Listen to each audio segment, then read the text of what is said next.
Alison. That's it. Whereas my previous introductions would be all about my past, my history, my illness. No, it's just Alison. Before MAP, I was better than I had been in my life. I mean, I still had major issues with illness, C-PTSD,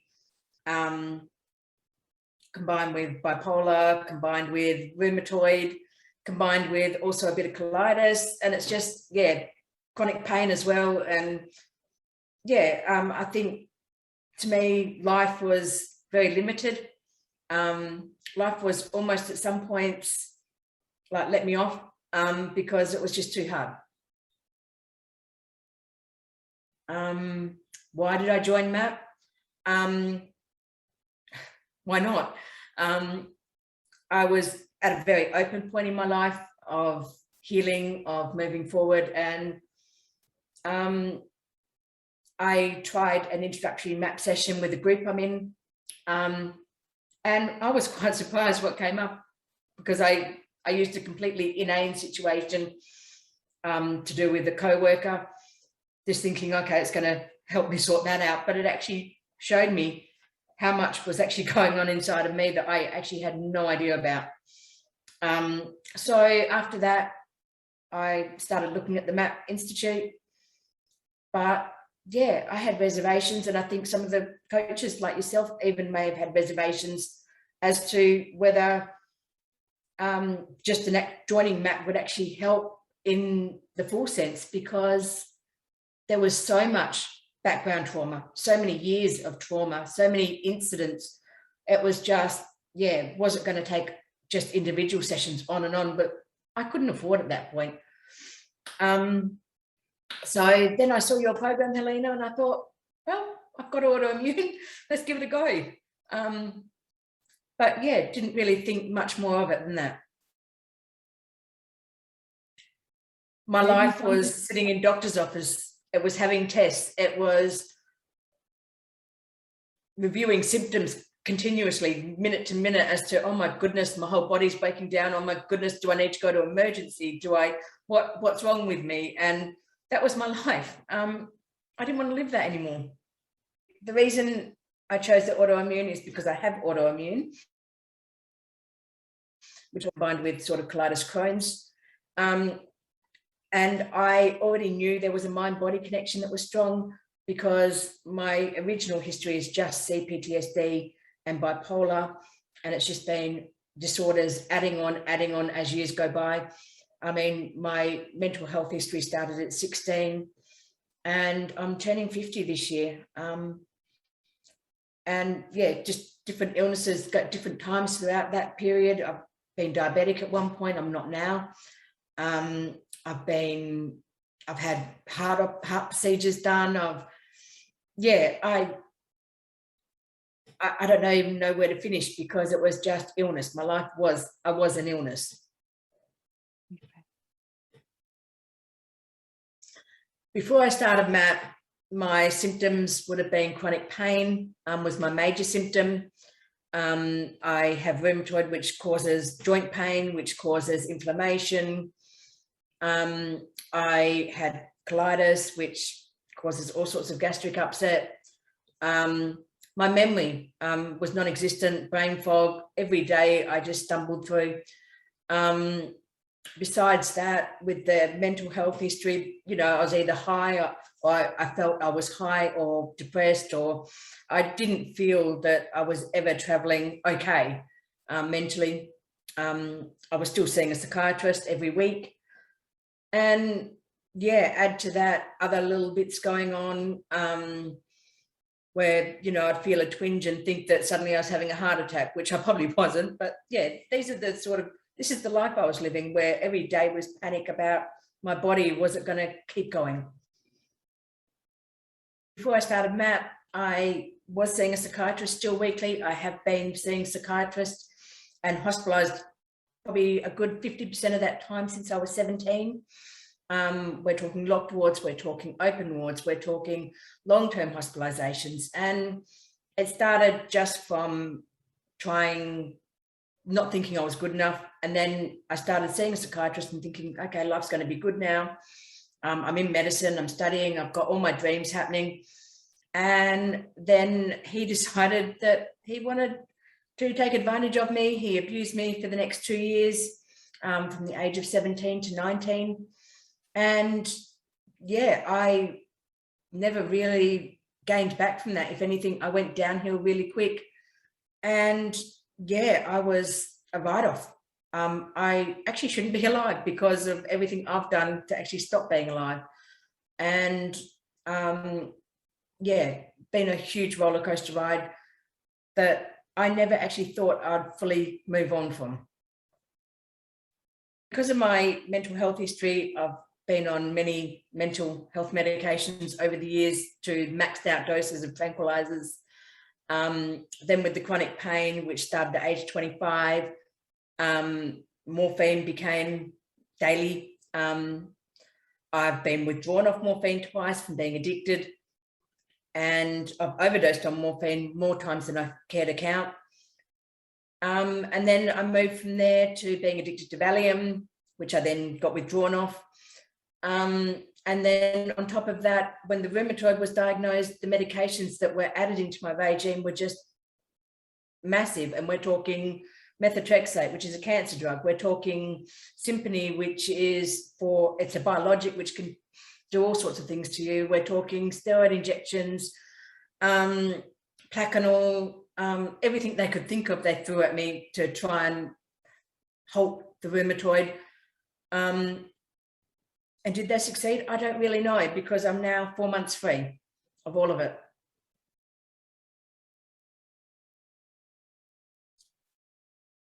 All the rheumatoid. I'm not on any rheumatoid medications at all.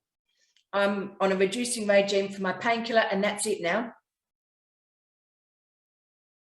In comparison to psychotherapy, which is like having teeth pulled every day, which is something you run from, which is something that is your worst nightmare, that doesn't ever seem to end. MAP is amazing. It is relative. I didn't even know anything was happening, as I think I've said. It was just like listening to music, and all of a sudden there's these huge shifts happening mentally, physically. Yeah, amazing. All in a matter of 2 months. When I joined When the Body Says Yes program, at first, yeah, I really didn't expect anything to happen, to be totally honest. But I was hopeful.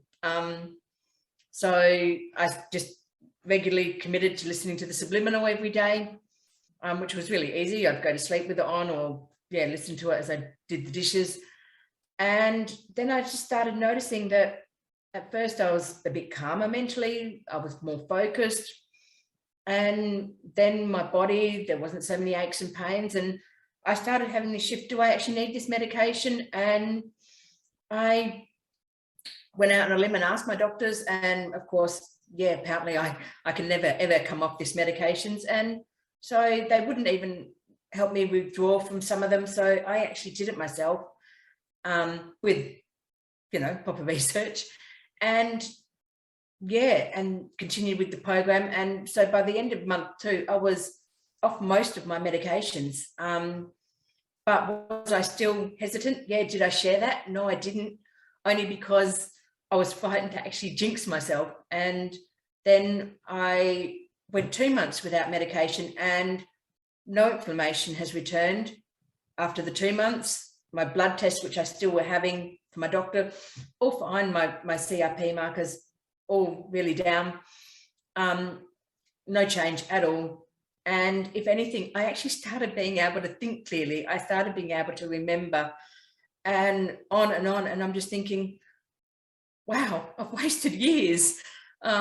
Because yeah, I thought I'd lost a lot of my memory through things I'd done. Like I asphyxiated when I was younger, about 25. And also I've had ECT so many times. And then I actually realized, hey, I've got a memory, it's working. And yeah, it was just on and up from there. It was amazing. Partway through the Body Says Yes program, I started to notice that I started sleeping better. I actually had full night's sleep occasionally, not every night, but yeah, most nights.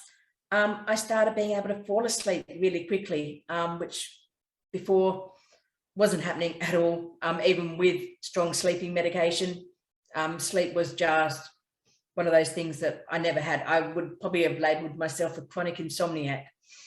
And then from there, my pain, I just wasn't noticing it as much. I wasn't catastrophizing. If I did feel a twinge, I began to actually realize, hey, my body's talking to me. What do I actually need to do to help this? And then I started realizing things like, hey, I'm actually doing really well mentally. I don't need to see my psychiatrist anymore. A man I respect hugely. I mean, I'm so grateful for having him in my life. He's been my therapist since I was 22.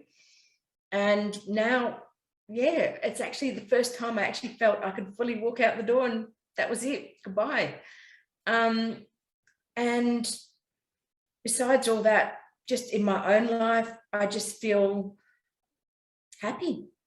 I feel like life's worth living more than ever. And probably the next thing besides all that was I used to so feel critical of myself all the time, always talking. If I listened to myself talk, it was not great. And now, I don't let the little things get me down anymore. I don't talk to myself as badly anymore. I try and be kind to myself as much as I'm kind to others. And I try and bring a good vibe each day. And I think living with that intention, living with a real gratefulness of heart, has really changed things as well, because my perspective comes from somewhere completely different to where it was coming from, being hard done by, from being the world owes me to life owes me. Poor me. Before joining When the Body Says Yes program, prior to my being abused, I had never had a boyfriend. After the abuse, I completely shut myself down to the idea that love even exists. Did I actually want a bar, even if it did? No. I was too hurt. I didn't think that I could ever function in a relationship, so I barred that part of my life completely off. Now, and that really has only shifted in the last probably 2 months. No, there's nothing in my life right now, but do I actually feel I could function in a relationship? Yeah. Am I open if love came walking in the door? Absolutely. We'll see what life brings. Before joining When the Body Says Yes program, I didn't really feel an equal partner in any friendships, in any family relationships. I just felt inferior. I felt so critical of everything I would say, everything I would do in that relationship. I felt that I really had nothing to offer anyone, to be totally honest, that there was, I had such low self-esteem at that point. And also, I was having a lot of challenges in one particular family relationship. And the thing is now, I actually don't know what was going on. I'm sure a lot of it was me now when I look back, because honestly, now I can function in relationships even that are difficult, friendships that are difficult, and still come home and go, oh, well, I did my best. And whereas before I'd been an absolute mess, and probably the most important thing is learning to prioritize, even in my own life, in friendships. So if someone calls and says they need something, or my mum would call and say she needed something, it's actually taking a step back in myself instead of racing headlong into it and going, okay, is this an actual priority to actually deal right now, or do I actually leave that to deal with another time? And most of the time it's to deal with another time. And that's been really important learning factor, is that not everything's urgent. Not everything's an emergency. Hold on. And then while I was thinking about that, what I was thinking is, learning that I'm a priority as well. I used to always prioritize everyone else in my life. And this has probably been the first year I put myself first, really first, in that I have been proactive with the program, the Body Says Yes program, in, you know, funding that for myself and actually getting that help. I've been proactive in a lot of other areas. I've been getting a lot of other holistic help in my life. Whereas before, it was almost like, oh my goodness, no, can't pay for that. No. And it was, now it's like, no, I'm an investment, worthy investment. My life is worth investing in.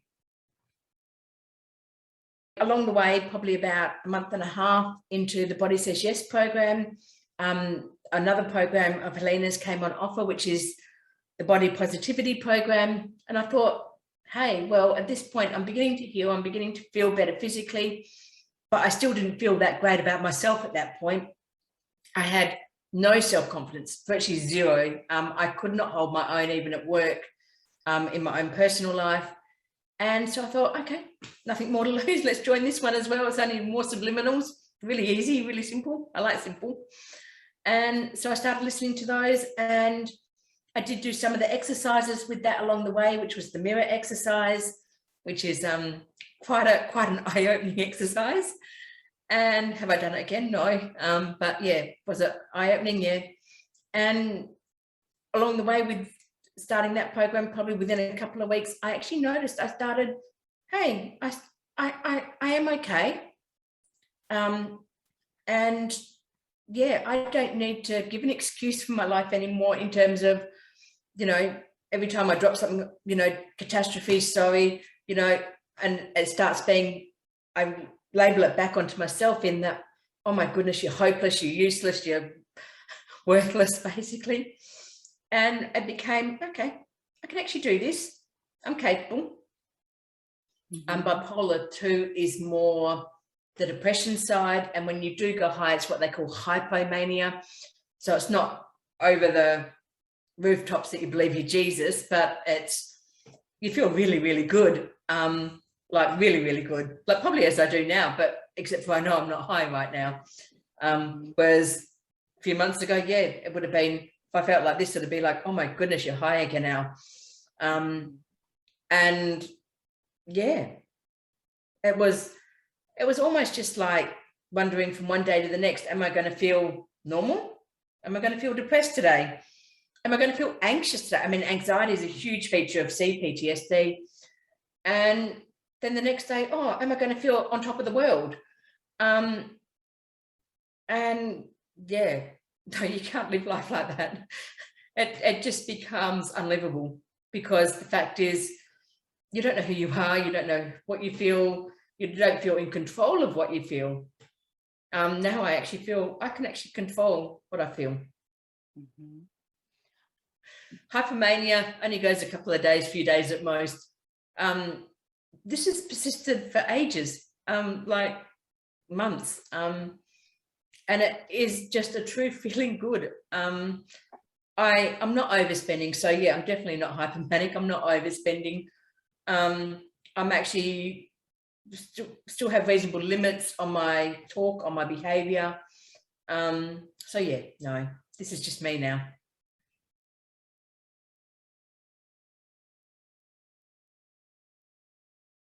After so many years, freedom. It just feels amazing that this was what was waiting for me around the corner. As I said, over the years, I can see that I was improving, but not to the level that I ever thought like this. No, this is just, yeah, this is my wildest dreams come true. This is living the dream.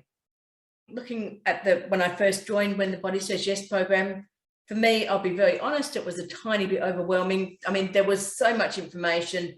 And so I had to just cut it right back to just saying, okay, I'm going to commit to doing subliminals. And then gradually I jumped into a few live map sessions, because yeah, they were just on the go all the time. There was always one I could jump into.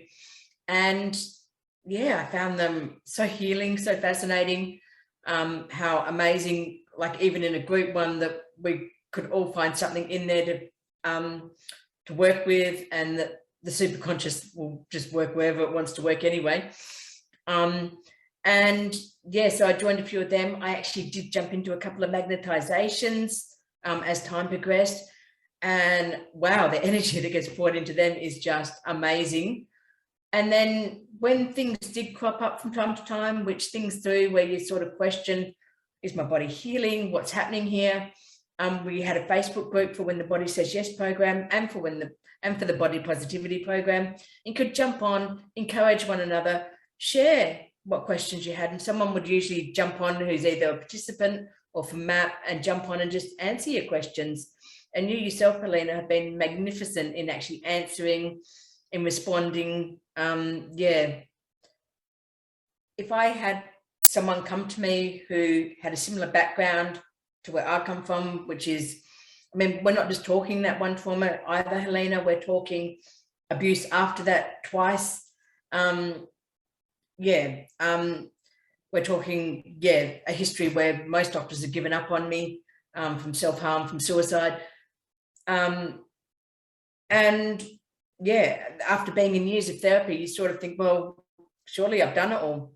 A lifetime of therapy. And yeah, so I would tell someone, you know what, if you think you've got nothing to gain, you've got everything to gain by giving MAP a go. Try it, see what it does. The only thing I would say is come open, come with an open mind, come with some hope, just a little bit of hope, just that glimmer, and see what MAP does for you, because I haven't looked back. Beautiful. When I look at myself 6 months ago, the old Alison, as I said, was an illness. The old Alison was a panic. The old Alison was stressed, anxious, not sleeping. The old Alison just wasn't well, wasn't coping with life most of the time. And the new Alison, yeah, there are days where things don't always go right. Life happens, but it's actually just rolling with the punches now, which I could not do in the past. It's actually just learning that now, if I actually start the morning with true gratitude and then set an intention for my day, which I couldn't do. So I now would, my intention in my life is to bring kindness to the world, bring joy. But that starts with filling my own self with kindness and joy, which were only words that didn't even enter my vocabulary. I don't think joy certainly didn't. And now, yeah, I like to brighten other people's day. Whereas before, everything was about me. Everything was about my world, my problems. That there was so much happening in my own little head that I couldn't be there for anyone else. I could not hold space for anyone else. Now I'm like, okay, you know what? If I can have one person smile back at me when I hand them their coffee, if I can intentionally brighten someone else's day with something I say, or something I don't say, is probably more the point too. It's actually learning what not to share. And yeah, for me to end the day looking back and being able to say, you know what, it was a really good day. Tomorrow's going to be better. And that's where I move from now. Do I feel hopeful for my future? Yeah, I do. Do I think there's more to come? Absolutely. There's a lot more to the story yet. And yeah, as I said, turning 50 this year, which, yeah, look, 50 is a big milestone, especially when I was only really given a life expectancy of probably about 60 odd, because of my illnesses, because of everything that's happened in my life. Now I'm resetting for the next 50.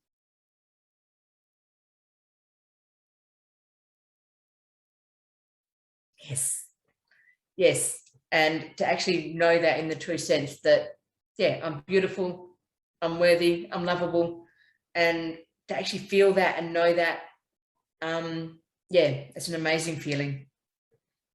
I've done that sort of thing before in affirmation, but never actually heartfelt it. And now I can actually feel it in my heart.